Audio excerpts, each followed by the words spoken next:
महाराज जी, आपके चरणों में कोटि कोटि प्रणाम। महाराज जी, जीवन की सम और विषम परिस्थितियों में हमेशा ही प्रतिकूलता ही मिली है, जिससे मन बड़ा अशांत रहता है। नहीं, ऐसा नहीं कह कृपया सकते। इस प्रतिकूलता के साथ नाम जप में आप ऐसा नहीं कह सकते कि हमें केवल प्रतिकूलता ही मिली। ऐसा कहने से सिद्धांत ही गलत हो जाता है, क्योंकि शुभ और अशुभ दोनों कर्मों से मिश्रित ये देह बनी है।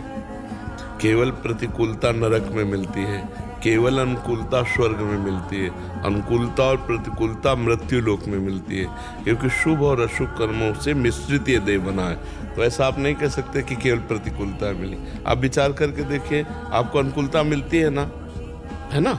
आप प्रतिकूलता को विशेष आदर दिए, इसलिए दिमाग में छा गई है।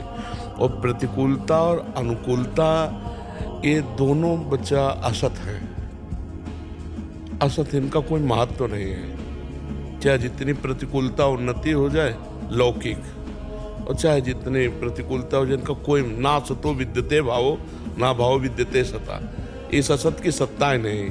इसलिए मात्रा स्पर्शास्तु कौन्ते शीतोष्ण सुख दुखदा आगमा पाइनो अनित्यास तास्तितिक्षस्व भारत। ये शीत उष्ण अर्थात सुख और दुख देने वाली अनुकूलता प्रतिकूलता को सह जाए सोई महात्मा, और टूट गया तो संसारी। सहना सीखो, और सहना सीखने के लिए विवेक की आवश्यकता है। कोई भी अनुकूलता हमारे को अनुकूल नहीं है। मैं आत्मस्वरूप हूँ, और कोई भी प्रतिकूलता हमें छू नहीं सकती, क्योंकि मैं भगवद अंश हूँ। अब इतना ज्ञान न होने पर शरीर धर्म में स्थित होकर थोड़ी अनुकूलता थोड़ी प्रतिकूलता हमको हर्षित और शोकित कर देती। इसीलिए अध्यात्म की जरूरत है। बिना अध्यात्म के बिना इन द्वंद्वों पर विजय प्राप्त नहीं की जा सकती।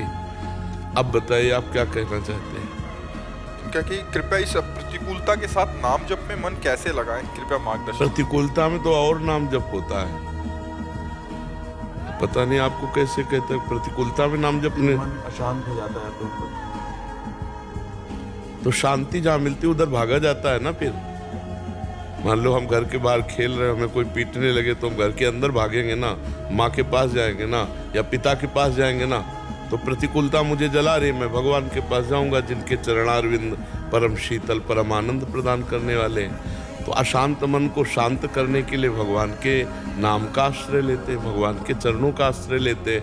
भयभीत होकर के जब हम भगवान के शरण में जाते तो निर्भय पद प्राप्त हो जाता है। जो सभी तावा शरणाई रखी होता है प्राण की नाई। तो हमें तो लगता ही नहीं कि प्रतिकूलता में भजन छूट जाता है। सही बात तो हमने जीवन में अनुभव किया है कि प्रतिकूलता में बड़ा गाढ़ भजन होता है। अनुकूलता में तो भूलने के चांस रहते हैं, लेकिन प्रतिकूलता में भगवान को भूलने ऐसे चांस ही नहीं रहते। इसलिए धन्य है उनका जीवन, जिनको पग पग पर दुख और प्रतिकूलता मिल रही और भगवान की तरफ बढ़ते चले जा रहे हैं। धिक्कार है वो जीवन जो अनुकूलता मिली और भगवान को भूलकर विषयों में रमण कर रहे हैं, पूरे जीवन को व्यर्थ कर रहे हैं। इसलिए विवेकवान बनो तो निकल सकते हो। नहीं, यही तो माया है, यही द्वंद्व तो माया है, यही विकार तो माया। इसी में तो सारा चराचर जीव फंसा हुआ है। भगवान का आश्रय लेकर खूब सत्संग सुनो, नाम जप करो, पवित्र भोजन पाओ, तभी बुद्धि शुद्ध होगी। कोई नशा तो नहीं करते, मांस आदि? हाँ, बहुत बढ़िया, तभी आए हो, प्रश्न कर रहे हो। तो अभी तो आपके पास कौन सी प्रतिकूलता? आपकी जेब में, आपके दिमाग में, आपके पास है कुछ प्रतिकूलता? पत्नी से प्रतिकूलता मिलती है। हम कह रहे कितना प्रतिकूल होगी, कितना प्रतिकूल। अगर हम धर्म और सत्य से और प्यार से चलेंगे तो पशु को बस में कर लेते हैं।